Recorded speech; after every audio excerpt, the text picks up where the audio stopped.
आणि पगार करणे देखील मुश्किल होईल.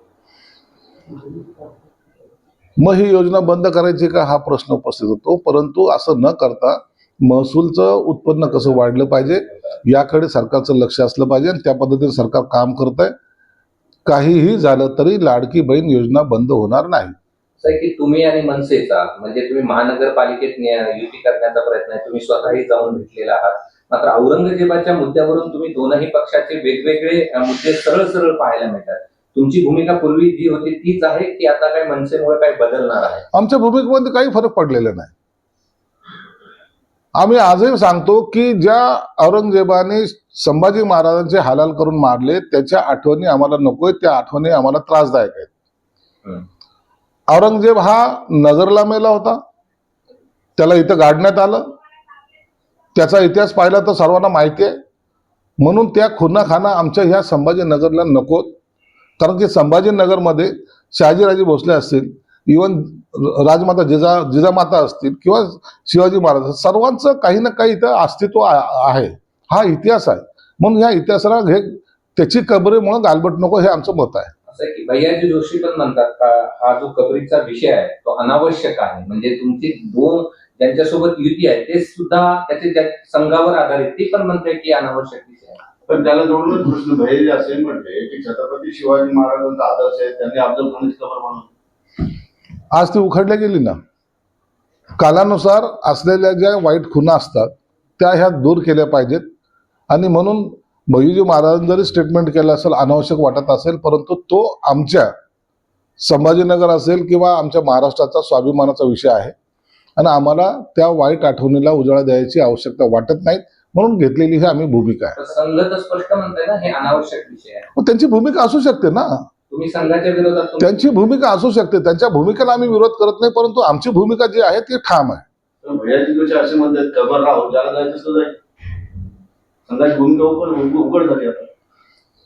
ज्याला जायचं तो जाव किंवा कबर राहू द्या, ही संघाची असलेली भूमिका जरी असली तरी ती त्यांनी घेतलेली भूमिका आहे. आम्ही पुन्हा वारंवार सांगतोय की आमची भूमिका ही आहे की त्या ठिकाणी कबर नको.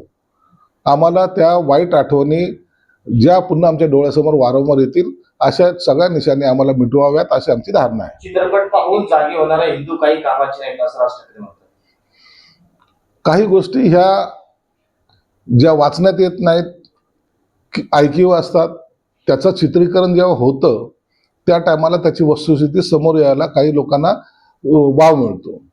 तुम्ही पाहिलं असेल अनेक असे पूर्वी चित्रपट होऊन गेलेत. इवन बाळासाहेब ठाकरे साहेबांवर सुद्धा चित्रपट झाला आणि त्यावेळेला सर्वसामान्य माणसांना बाळासाहेब ठाकरे हे आणखीन जास्त प्रमाणात कळाले. हे तेवढंच सत्य आहे. म्हणून चित्रपटाच्या माध्यमातून जरी कळाले, रामायण महाभारत कशाच्या माध्यमातून कळाला?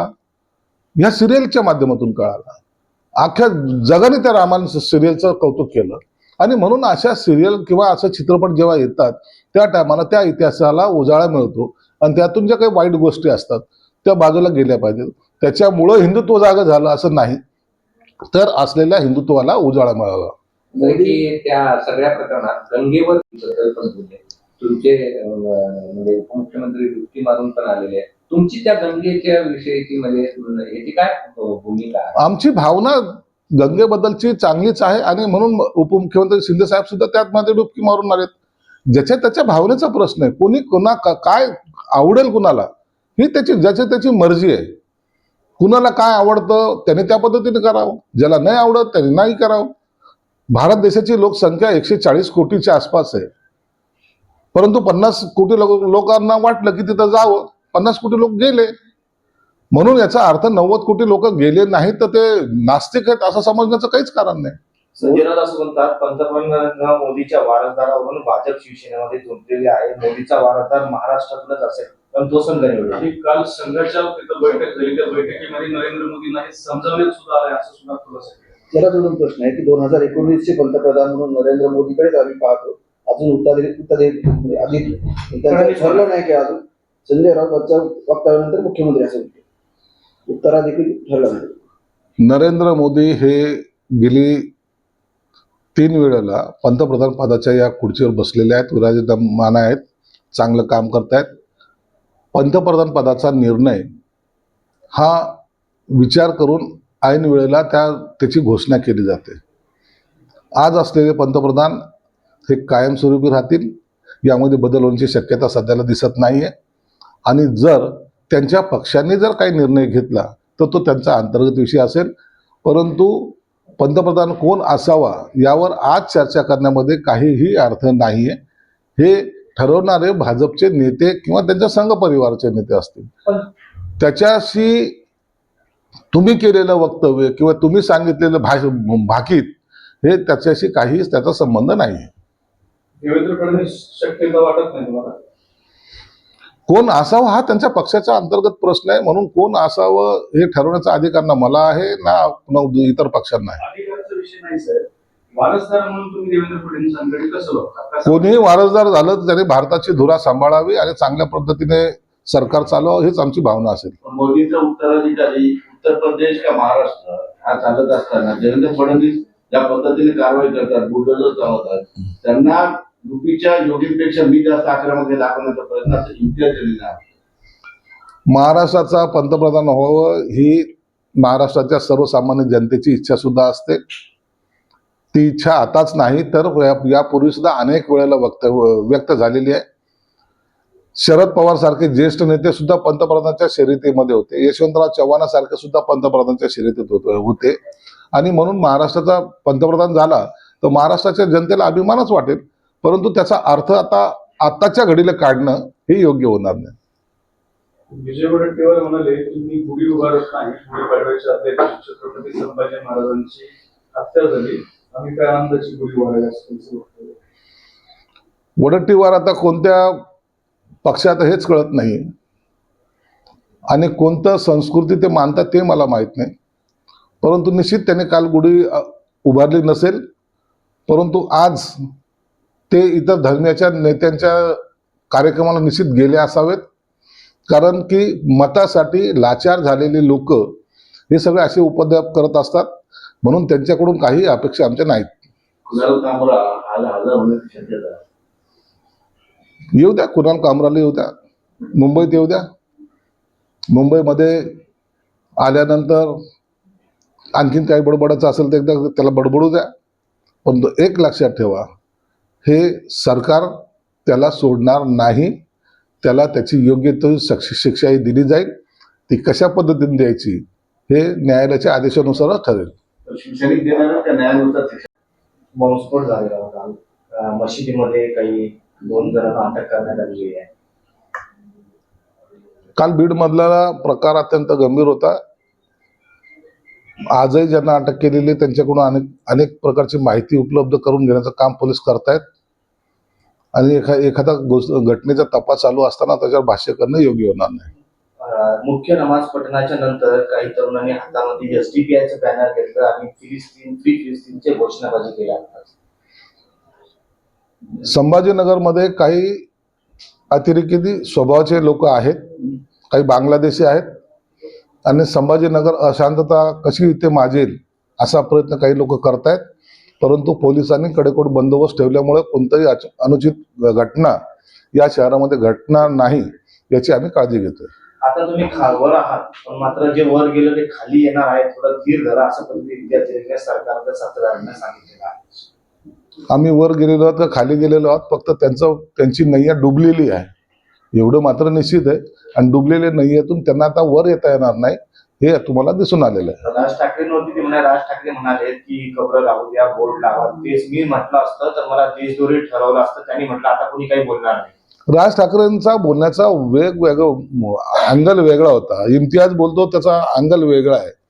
इम्तियाजचे नातेवाईक औरंगजेब आहेत, राजसाहेबाचे काही नातेवाईक नाहीत. राजसाहेबांनी वेगळ्या पद्धतीने बोललं ते समजायला त्यांना वेळ लागेल. एक राज ठाकरेंचा शेवट करू शकतो. ते म्हणतात की पर्यावरणाची खूप हानी होते, आपण जे अंत्यविधी करतो त्यात लाकडं जाळले जातात, असं तर त्याऐवजी आपण विद्युत वापरावी आणि राज्य सरकारने यासाठी पुढाकार घेण्याची गरज आहे.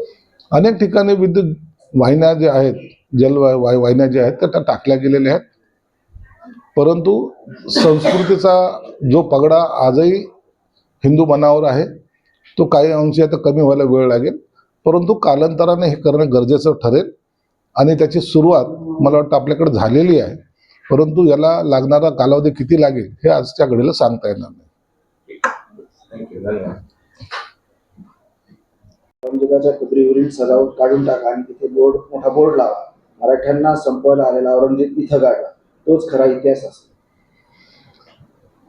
औरंगजेबाच्या बाबतीमध्ये अनेक लोक आपले तर्क लावतात. आमची जी काही भूमिका आहे ती अत्यंत वेगळी आहे.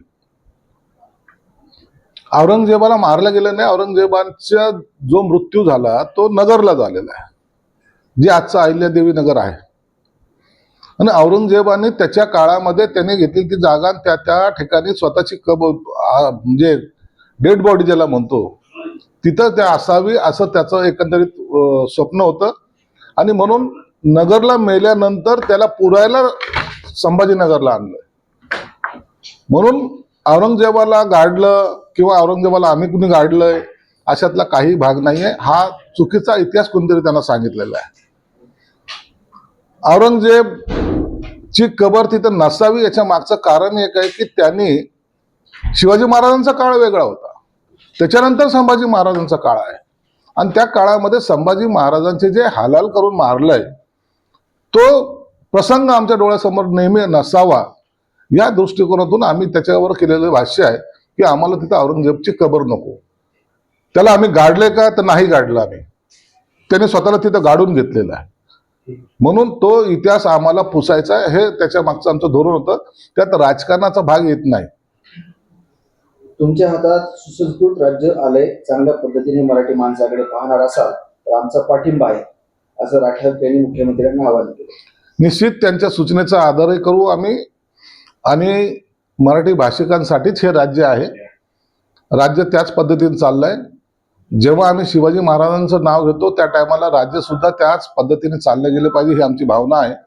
म्हणून मला वाटतं आमच्या या भूमिकेला राजसाहेबांचं समर्थन असेल. तुम्ही लाडकी बहीण योजना बंद करणार स्पष्टपणे आणि कर्जमाफीचंही तुम्ही आश्वासन दिलं होतं, म्हणजे शेतकरी कर्जमाफी, आणि निवडून येताच ते तुम्ही साफ विसरून गेले. ही फसवणूक आहे असं राज ठाकरे दोन्ही बाबतीत बोलतो. हे बघा, लाडकी योजना बंद होणार नाही हे तेवढं सत्य आहे. कुणी काहीही बोलू, आम्ही लाडकी बहीण योजना बंद होऊ देणार नाही. जे 1500 रुपये आज त्या लाडक्या बहिणी योजनेतून मिळत आहेत ते कायमस्वरूपी मिळतील. राहिला प्रश्न 2100 रुपये देण्याचा. आर्थिक घडी थोडी विस्कटली असल्यामुळं जो भार शासनावर आलेला आहे त्याची जाणीव प्रत्येकाला आहे. म्हणून ते 2100 रुपये देण्याचा जो काही संकल्प आहे तो निश्चित पुरा केला जाईल, पण त्याला कालावधी लागेल एवढं निश्चित आहे. शेतकऱ्याला संपूर्णपणे कर्जमाफी देऊ असं न करता त्याला काय काय आणखीन सुविधा देता येईल असा या पद्धतीचा विचार अर्थमंत्री करतायत. म्हणून अर्थमंत्र्यांनी त्या बाबतीमध्ये केलेलं ते भाष्य आहे. परंतु आजही आमचं असं मत आहे की शेतकरी हा सुखी असला पाहिजे. त्यासाठी जो काही निधी किंवा जो काही त्यांना माफी देता येईल ती दिली गेली पाहिजे आणि त्यासाठी थोडा कालावधी लागेल एवढं मात्र निश्चित आहे. 1 रुपयात पीक विमा योजना आता गुंडाळणार आहे. तसेच भरपाईचे चार्ज कसे बघण्याचे निर्देश देण्यात आले. मुख्यमंत्री यांची बैठक झाली, असा निर्णय झाला बैठकीत. निश्चित सरकारने काही अभ्यासपूर्वक निर्णय घेतला असावा. जर त्या 1 रुपया योजनेमुळे शेतकऱ्याचा काही लॉस होत असेल किंवा शेतकऱ्यांना काही अडचण निर्माण होत असेल तर त्याच्याशिवाय दुसरा पर्याय सरकार निश्चित समोर आणेल. मंत्री गिरीश महाजन असं म्हणतात की 35-40 कोटी हजार कोटीचं उत्तरदायित्व याबद्दल मला सांगता येणार नाही, पण शक्यतो त्याला प्रसाद हा मिळेलच. शेलारांना संदीप देशपांडेंनी मुंबईचा झुरळ असं टीका केली. संदीप देशपांडे जेव्हा जेव्हा शेलार राज ठाकरे साहेबाला भेटायला जातात त्या टायमाला तो असतो. म्हणून त्या तिघांचं असलेलं एकमेकाबद्दलचं प्रेम ते त्यांनी आता व्यक्त केलं असावं, म्हणून त्याच्यावर मी भाष्य करणार नाही. काँग्रेसचे प्रदेशाध्यक्ष हर्षवर्धन सपकाळ ते म्हणाले की राज्यात स्थानिक स्वराज्य संस्थांच्या निवडणुका होत नाही. देवेंद्र फडणवीसांना सर्व सत्ता आपल्याच हातात पाहिजे, त्यामुळे ह्या निवडणुका घेतल्या जातात. निवडणुकीचा निकाल हा सर्वोच्च न्यायालयाच्या निकालावर थोडा अवलंबून आहे. तो निकाल मला वाटतं आता लागण्याच्या लागेल आणि येत्या 2 ते 2.5 महिन्यामध्ये जिल्हा परिषद असतील, महानगरपालिका असतील याच्या निवडणुका होतील. 1 रुपयाचं पीक विमा झालं. ठीक आहे. ओके. बीड बॉम्बस्फोट